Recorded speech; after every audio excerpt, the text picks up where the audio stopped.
नमस्कार मित्रों, स्वागत है आप सभी का मेरे YouTube channel political science with Ram में। मेरा नाम है राम कुमार और आज शुरुआत करते हैं राजनीति विज्ञान का एक बहुत बहुत बहुत महत्वपूर्ण टॉपिक। आप सबने बहुत बार सुना होगा, देखा होगा, पर YouTube के इतिहास में पहली बार आपको ये टॉपिक एक संपूर्ण अध्ययन के साथ मिलेगा। सारे तथ्य जो है वो आपको इस एक छोटी सी वीडियो में मिल जाएंगे। तो शुरुआत करते हैं आज के वीडियो का। आज का टॉपिक है हमारा व्यवहारवाद। तो मित्रों, व्यवहारवाद है क्या? सबसे पहले तो प्रश्न उठता है कि व्यवहारवाद क्या है। तो व्यवहारवाद जो है इसको कई अन्य नामों से भी जाना जाता है। बहुत सारे लोग जो है इसको व्यवहारवादी दृष्टिकोण कहते हैं, कुछ लोग इसको व्यवहारवादी उपागम कहते हैं और कुछ इसको व्यवहारवादी जो है सिद्धांत कहते हैं। इसलिए नाम के कंफ्यूजन में बिल्कुल नहीं पड़ना है। व्यवहारवादी उपागम आए, व्यवहारवादी दृष्टिकोण आए, व्यवहारवादी सिद्धांत आए, सबका एक ही अर्थ है व्यवहारवाद।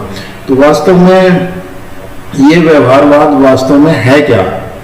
तो आपने राजनीति विज्ञान की जब परिभाषा पढ़ी तो उस राजनीति विज्ञान की परिभाषा में भी आपने देखा होगा कि शुरुआत में जो राजनीति विज्ञान है उसकी पारंपरिक परिभाषा हमने पढ़ी। तो जो राजनीतिक विचारक थे प्लेटो से लेकर और द्वितीय विश्व युद्ध तक के विचारक, तो जो विचारधारा प्लेटो से लेकर और द्वितीय विश्व युद्ध तक रही उस दृष्टिकोण को हम परंपरागत दृष्टिकोण कहते हैं। और जो विचारक रहे उस टाइम के, उन सभी विचारकों ने जितनी भी हमारी राजनीतिक समस्या होती थी उन राजनीतिक समस्याओं का जो वो समाधान ढूंढते थे और राजनीतिक सिद्धांतों का जो उन्होंने निर्माण किया तो उनमें मूल्यों का स्थान रहता था और आदर्शों की बात वो करते थे, यानी क्या होना चाहिए। तो मूल्य और आदर्श जो है इनका एक तरीके से प्रधानता थी हमारे द्वितीय विश्व युद्ध से पहले। उसके बाद जब प्रथम विश्व युद्ध हुआ और फिर द्वितीय विश्व युद्ध, तो यानी इन विश्व युद्ध के दौरान जो राजनीतिक विचारक थे उनके देखने में आया कि राजनीतिक विचारकों का काम केवल सिद्धांतों का निर्माण करना नहीं है। उनका जो काम है कि वास्तव में कोई समस्या, राजनीतिक समस्या उत्पन्न हुई तो वो समस्या क्यों उत्पन्न हुई, उसका कारण क्या है, उसका समाधान क्या है। तो कुल मिलाकर उस समस्याओं के परिप्रेक्ष्य में वो देखते थे।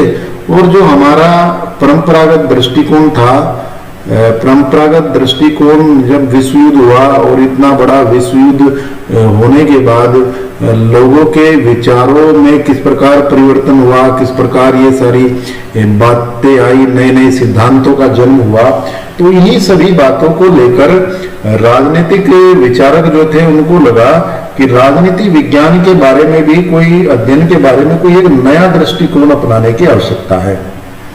और जो व्यवहारवाद है ये द्वितीय विश्व युद्ध के बाद इसका उद्भव हुआ।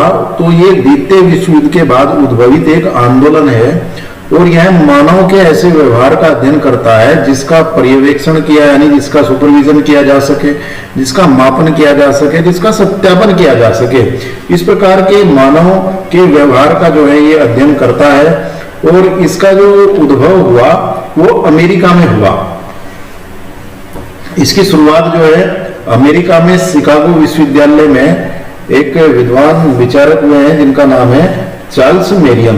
उन्होंने एक पुस्तक लिखी, उनकी पुस्तक का नाम था न्यू एस्पेक्ट्स ऑफ पॉलिटिक्स। 1925 में एक पुस्तक लिखी और उसमें वो कहते हैं, उन्होंने जो शिकागो विश्वविद्यालय में को उन्होंने अपना इसका केंद्र बनाया, विचारों का केंद्र बनाया।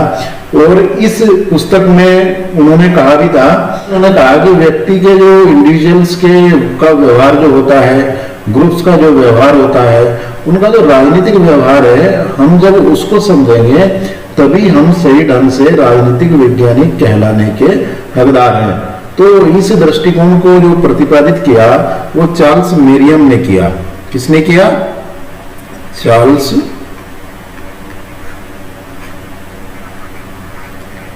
मेरियम। तो इसके जो प्रमुख विचारक हुए हैं उनमें रॉबर्ट डहल हुए हैं और रॉबर्ट डहल ने व्यवहारवाद की परिभाषा देते हुए लिखा है कि व्यवहारवादी क्रांति परंपरागत राजनीति विज्ञान की असफलताओं के प्रति असंतोष का परिणाम है। इस क्रांति का उद्देश्य राजनीति विज्ञान को अधिक वैज्ञानिक बनाना है। यानी व्यवहारवाद राजनीति विज्ञान को अधिक वैज्ञानिक बनाने के लिए वैल्यू यानी मूल्यों के आधार पर तथ्यों की बात करता है, और साथ ही साथ राजनीति विज्ञान में तथ्यों की बात करने के साथ साथ जो मानव का राजनीतिक व्यवहार है उसके अध्ययन की बात करता है। जबकि इससे पहले क्या था कि केवल जो राजनीतिक संस्थाएं हैं उनका अध्ययन किया जाता था। तो व्यवहारवादी आंदोलन यही कहता है कि हम मनुष्य के ऐसे व्यवहार का अध्ययन करें जिसका हम पर्यवेक्षण भी कर सकते हो, जिसका मापन कर सकते हो तथा जिसका सत्यापन किया जा सकता हो। ऐसे ही एक दूसरे राजनीतिक विचारक हुए जिनका नाम है ब्लेयर पुलासा।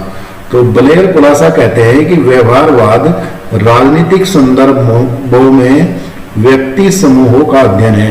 यानी व्यवहारवाद जो है राजनीतिक संदर्भ में जब हम जाते हैं तो व्यक्ति का और व्यक्ति समूहों का अध्ययन जो है वो व्यवहारवाद है। तो ये तो व्यवहारवाद की परिभाषा थी। अब इसके बाद व्यवहारवादी जो आंदोलन है उसके अपने कुछ लक्ष्य, अपने कुछ उद्देश्य हैं।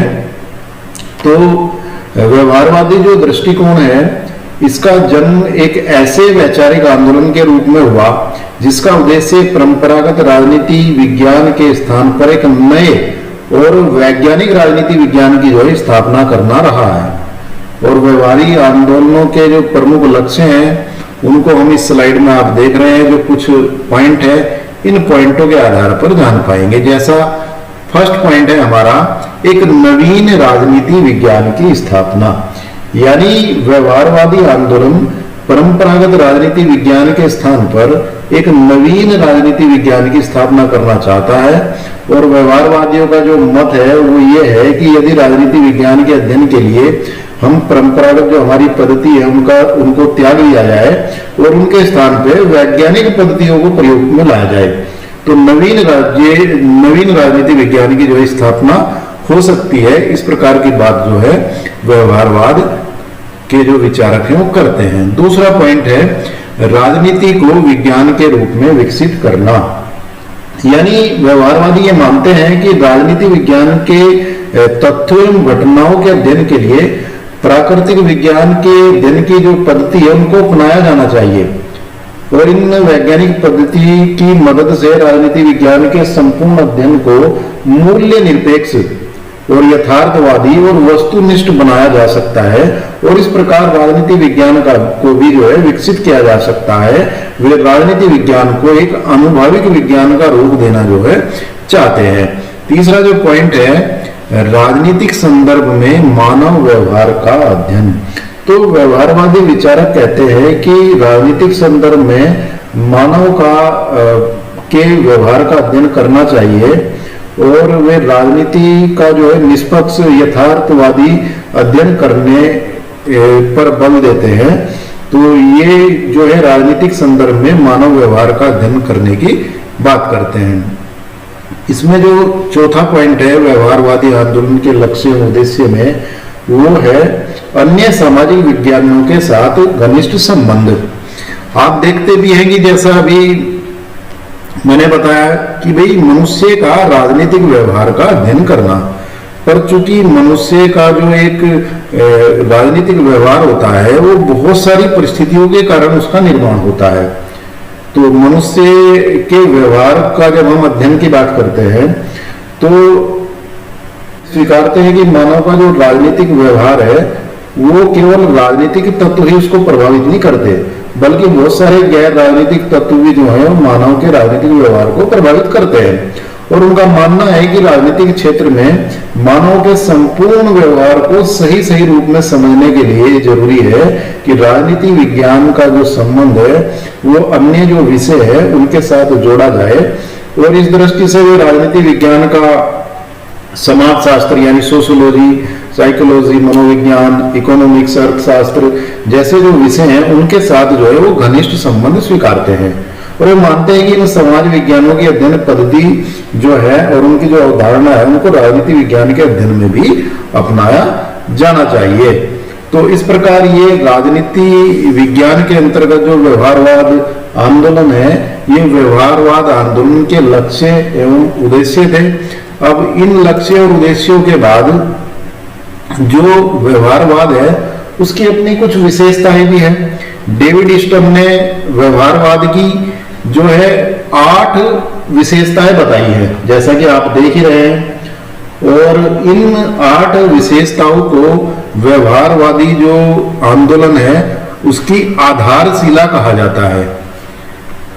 आधारशिला यानी ये जो 8 विशेषताएं है ये व्यवहारवादी आंदोलन की आधारशिला है।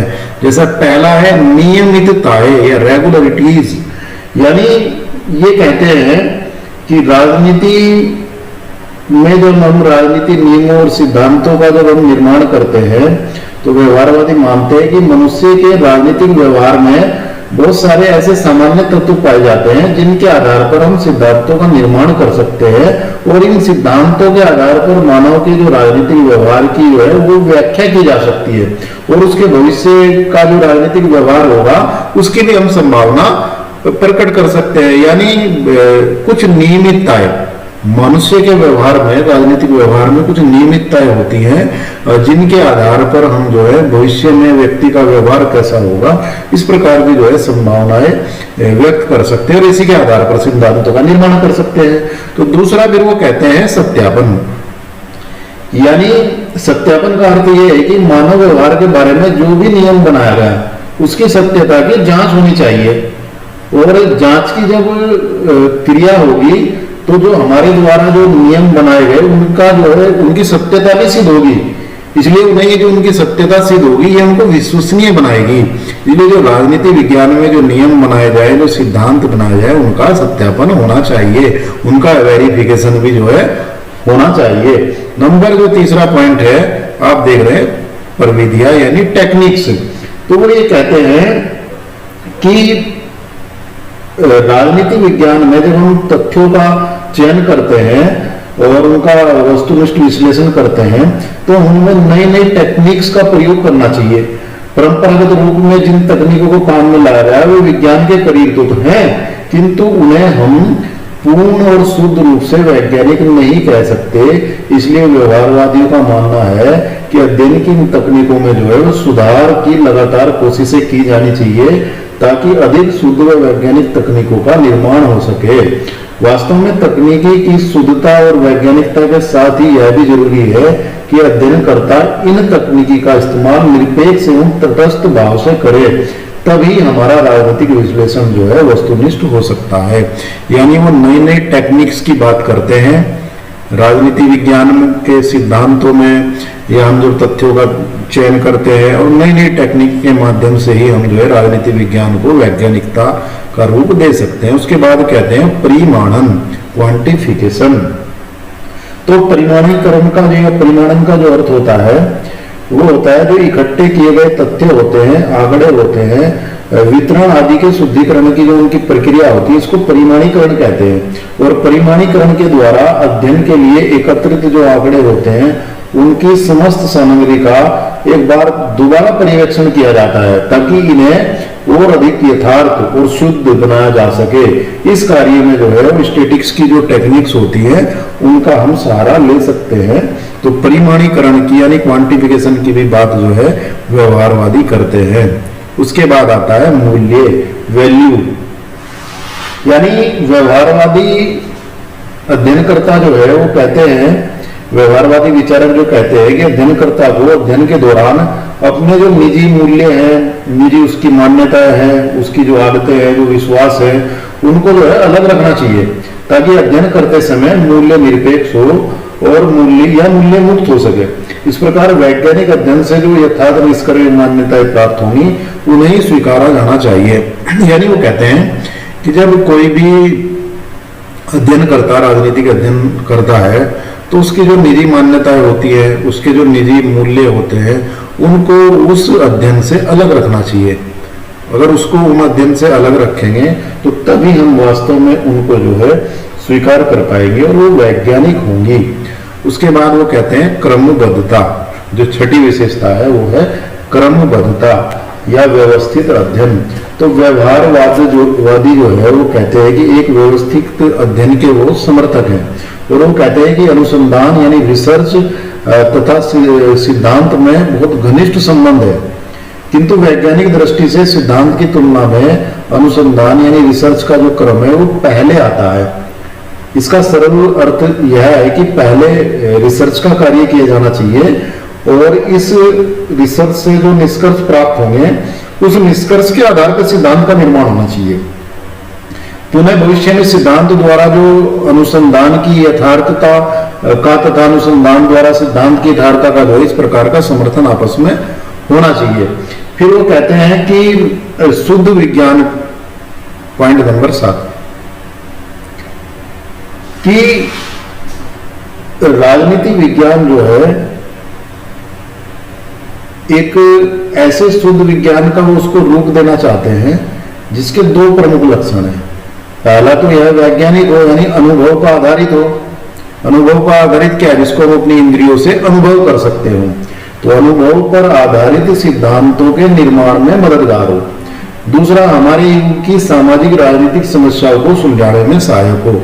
यानी एक तो अनुभव पर आधारित हो और दूसरा जो हमारे युग की समस्याएं हैं उनको सुलझाने में भी राजनीति विज्ञान, राजनीतिक सिद्धांत जो है वो सहायक हो। और लास्ट में जो है एकीकरण। व्यवहारवादी कहते हैं कि मानव का जो व्यवहार है स्वयं में एक पूर्ण इकाई है और उसके व्यवहार का अध्ययन अलग अलग खंडों में हम नहीं कर सकते। इसलिए मानव व्यवहार का अध्ययन उसकी समग्रता के साथ जो है वो किया जाना चाहिए। इसका मतलब ये है कि मानव के व्यवहार को समझने के लिए विभिन्न सामाजिक जो विज्ञान है उनकी मदद हमको लेनी चाहिए। सभी सामाजिक विज्ञानों के आपसी सहयोग द्वारा ही मनुष्य का यानी मानव का जो व्यवहार है उसको समझा जा सकता है। इस प्रकार मानव के राजनीतिक व्यवहार को पूर्णता के साथ समझने के लिए राजनीति विज्ञान को अन्य सामाजिक विज्ञानों के साथ घनिष्ठ संबंध स्थापित करने चाहिए, ये व्यवहारवादी कहते हैं।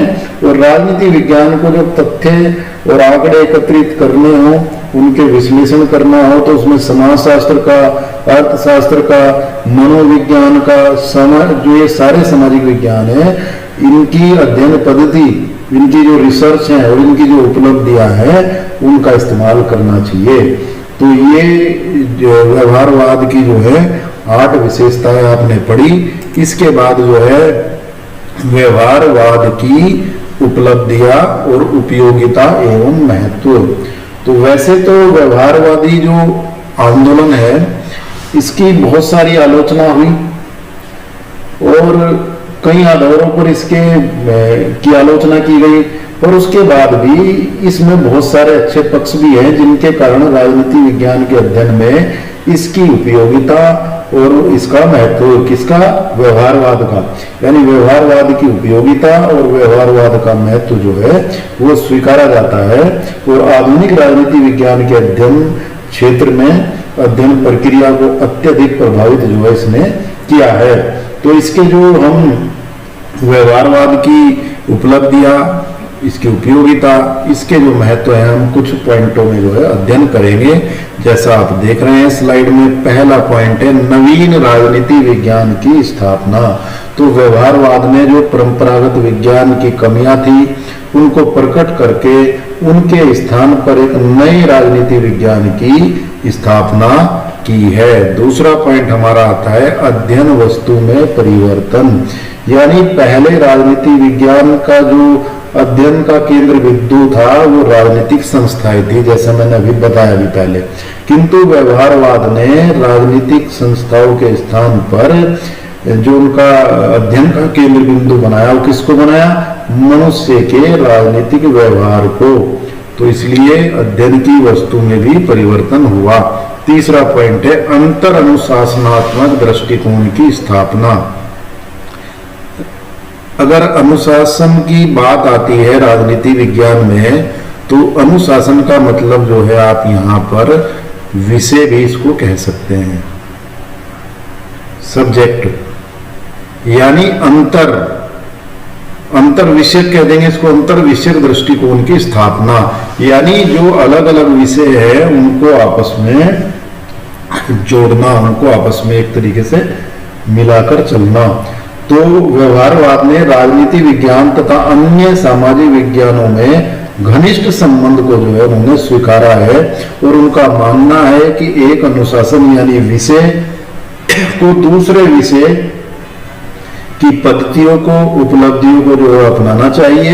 उनकी इस मान्यता को ही जो है अंतर अनुशासनात्मक दृष्टिकोण जो है वो कहा जाता है। तो रॉबर्ट डहल ने तो व्यवहारवाद के इस दृष्टिकोण को राजनीति विज्ञान की दृष्टि में जो है सबसे महत्वपूर्ण माना है। किसने माना है? Robert Dahl. जैसे मैंने पहले भी बताया था, रॉबर्ट डहल जो है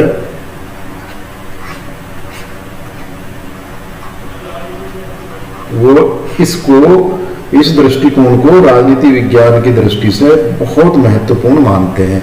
उसके बाद हमारा पॉइंट आता है चौथा, वैकल्पिक धारणाओं का प्रस्तुतिकरण। तो व्यवहारवाद ने राजनीति विज्ञान को अनेक वैकल्पिक धारणाएं प्रदान की जिनका राजनीतिक व्यवहार के अध्ययन में विशेष महत्व है। उदाहरण के लिए विभिन्न व्यवहारवादी विद्वानों ने राजनीतिक अध्ययन एवं विश्लेषण के लिए बहुत सारी धारणाएं प्रस्तुत की, जैसे शक्ति,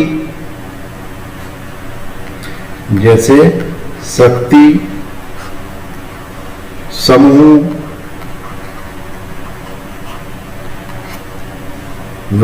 व्यवस्था और इच्छा शक्ति, मतदान व्यवहार, यानी इन सब का अध्ययन का जो विषय है वो व्यवहारवाद की उपलब्धियां, उपयोगिता और महत्व में आता है।